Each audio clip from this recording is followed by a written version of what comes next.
Hello, everyone. It's Reverend Matthew Sponigal from St. Luke's Church in Dartmouth, Nova Scotia, here with my two children, and we're going to have a conversation today with Shaureen Taweel, who is the food bank coordinator at the East Dartmouth Christian Food Bank, and she's also a member of our St. Luke's Anglican Church congregation. Good morning, Shaureen. Good morning. Hi, guys. How are you doing? How you doing? I'm doing good. Do you have a question you'd like to ask Shaureen? What does coordinator Do? What does a coordinator do?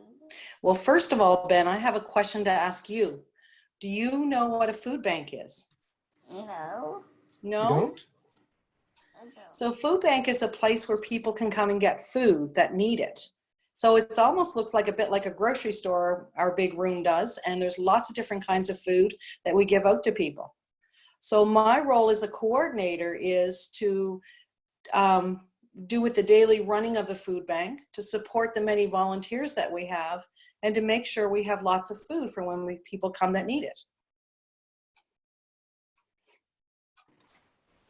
Coffee. Do you have another question for Shaureen? What brings you joy? What brings you joy, Shaureen? What brings me joy? What brings me joy, especially when I'm at the food bank, is to be able to provide nutritious food to people, but also not just food. We sometimes are there to listen to people, to help them find other community resources that they need, just to be a friendly face and to make people feel welcome. You have God in God's world. God's world? Well, for me, to be able to be the coordinator of the food bank, I consider it to be an honor. And I have an amazing group of volunteers that help me. So they're also doing God's work, as well as the 5 churches that are involved in our food bank.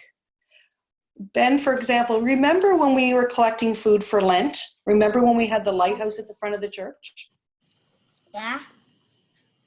Remember every Sunday the kids were bringing up food to the lighthouse? Do you remember that? Remember that?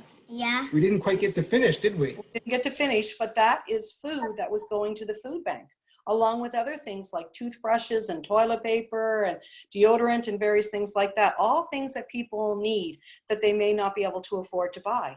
So that just shows you some of the things that churches do. Lots of different churches provide food and other items to the food bank. We also have food drives. Churches or schools do it and other organizations, and they bring us food for the food bank as well. What do you find challenging? What I find challenging, the most challenging thing at the food bank is to make sure that we always have, or try and have, nutritious food for people. So that we're not just giving them junk food, that we're giving them actually good nutritious food like fresh fruits and vegetables, that kind of stuff. Well, that sounds like you do a whole lot of care for people in our community to make sure people are healthy, not just physically with good food, but also looking after their social and spiritual needs by making sure that you have conversation and you look after their other needs as well. Yes, yes. Yeah. Well, thank you very much for the work that you do to help support our community, Shaureen. Oh, you're welcome. Shall we say goodbye? Goodbye. Goodbye, Shaureen. Bye. Bye-bye. Bye. Bye.